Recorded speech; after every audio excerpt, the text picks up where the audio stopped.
As Elias stood there speaking his truth, the courtroom had become a different place entirely. It wasn't just the change in the atmosphere or the tears that glistened on the faces of those who had once laughed at him. It was the way the world seemed to shift around him, as if the room itself couldn't deny the truth he was speaking. Every word he said was like a stone thrown into the calm of a river, sending ripples through the hearts and minds of everyone there. I remember how the silence was almost deafening as he went on. The only sound was the quiet, measured tone of his voice, breaking through the tension in the room. He spoke of his childhood in Alabama, a childhood that had been marked by constant struggle. He talked about the looks he'd gotten growing up, the way people crossed the street when they saw him walking down the sidewalk. He told them about the time he was 12, when he was called a racial slur by someone who had no idea who he was. Just the color of his skin was enough to make him a target.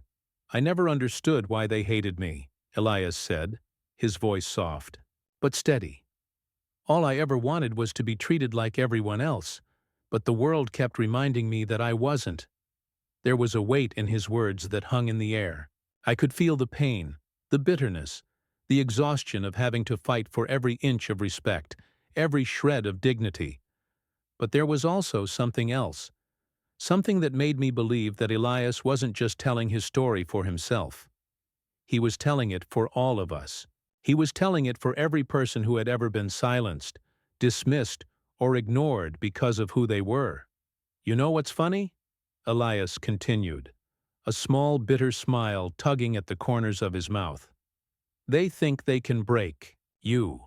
They think that if they push you hard enough, if they take everything from you, they'll see you fall. But they never realize that the only thing they've done is make you stronger." The room was still. People shifted in their seats, glancing at one another as though they were hearing something they had never imagined.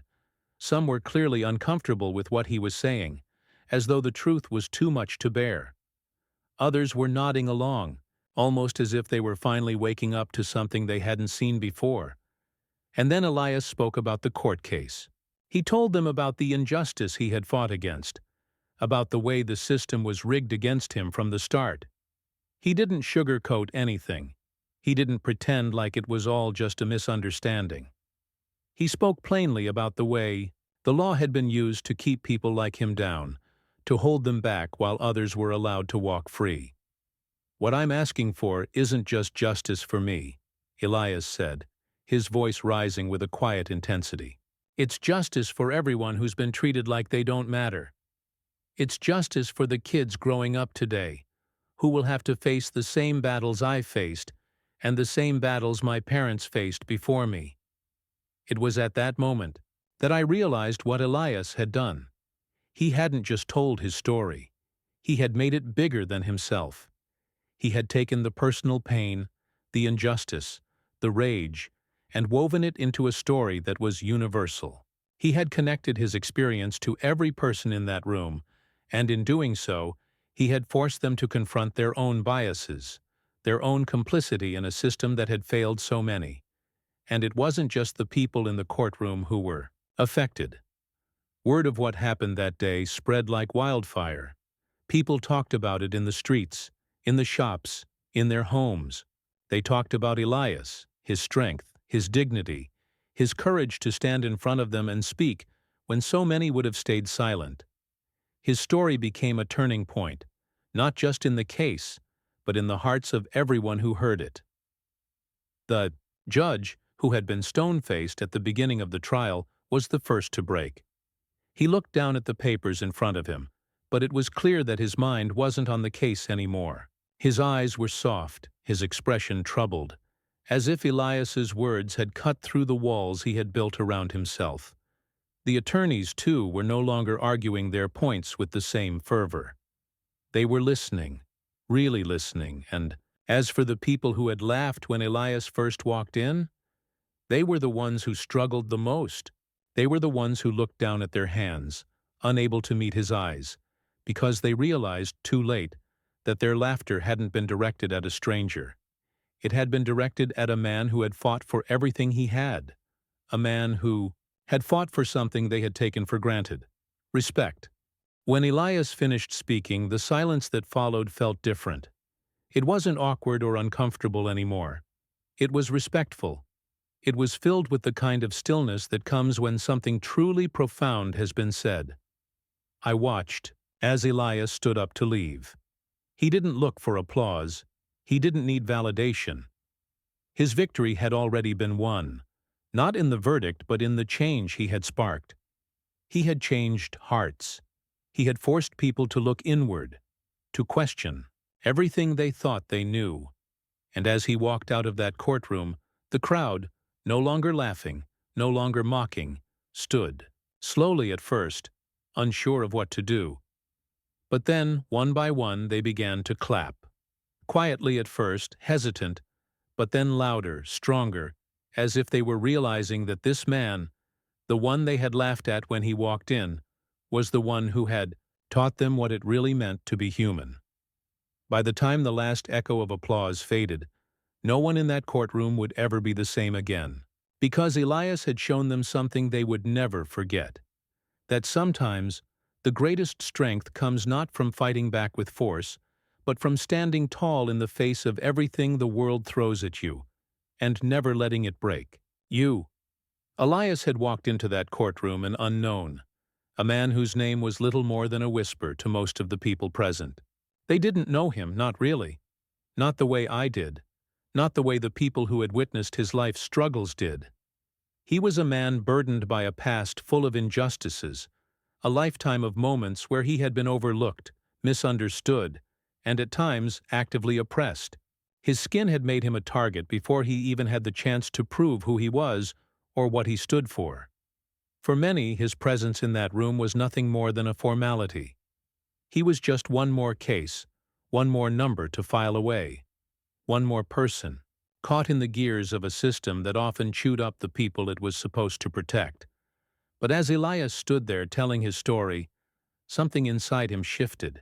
It wasn't just the way his voice grew stronger with each word, or how his eyes, though tired, seemed to burn with a fire that refused to be dimmed.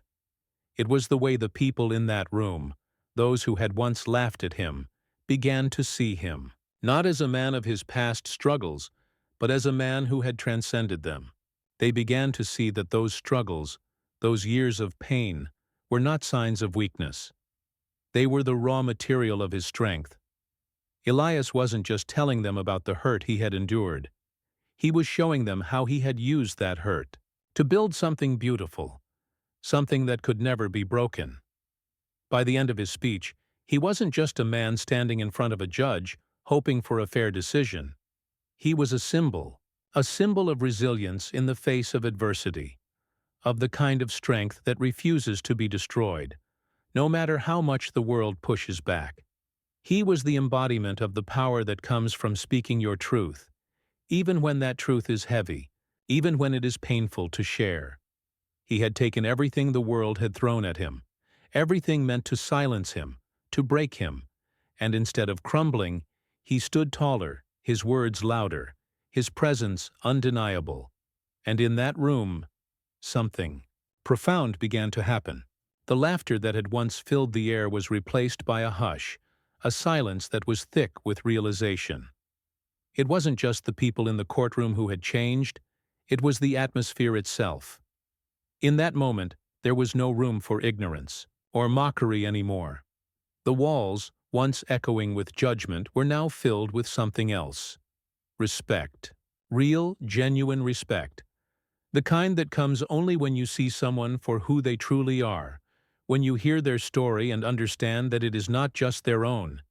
It belongs to all of us. As Elias spoke, he forced everyone in that room to confront their own biases, their own prejudices, the very systems that had allowed him to be mistreated for so long. He didn't demand their respect. He earned it, and when he left, it wasn't just with his head held high because of the words he had spoken, or the way he had carried himself. It was because, in that moment, he had become something much more. He had become a symbol of what it means to keep going when the world tells you to stop. He had shown everyone that change is possible, that even in the darkest corners of our society, where hatred and prejudice seem to rule, there are still voices that can rise above it. And those voices, whether they belong to a man like Elias or anyone else, have the power to shift the hearts of the people who hear them. The room, once filled with laughter, was now filled with understanding. There was no more mockery, no more dismissiveness. People looked at Elias not with pity, not with disdain, but with a newfound understanding of the battle he had fought, and was still fighting. The respect in their eyes was undeniable, and in that quiet realization, something changed. It wasn't just the people in that room who were transformed. It was the world outside that courtroom, the world that had always underestimated men like Elias, that had now seen the strength in their vulnerability and the power in their truth. Elias didn't just change their minds, he changed their hearts. And when he walked out of that courtroom, it was as though he had not just left a room full of people, but had ignited something in each one of them, a spark of change, of hope, of the belief that things could be better if we all decided to stand up for what's right. In the end, Elias wasn't just fighting for his own justice. He was fighting for something bigger than himself. He was fighting for the future, for every person who had ever felt small or invisible. And in that room, that fight had been won, not with fists, not with anger, but with the truth. And that truth would echo far beyond the walls of that courthouse. It would linger in the hearts of those who had witnessed it, reminding them that change doesn't come from waiting for the world to change. It comes from people like Elias, people who stand up, who speak out, and who refuse to be silenced. It starts with one voice, one person who decides they've had enough, one person who dares to speak the truth, no matter how hard it is to say. And when we all choose to do that, when we all choose to stand up for what's right, no matter the cost, that's when change begins.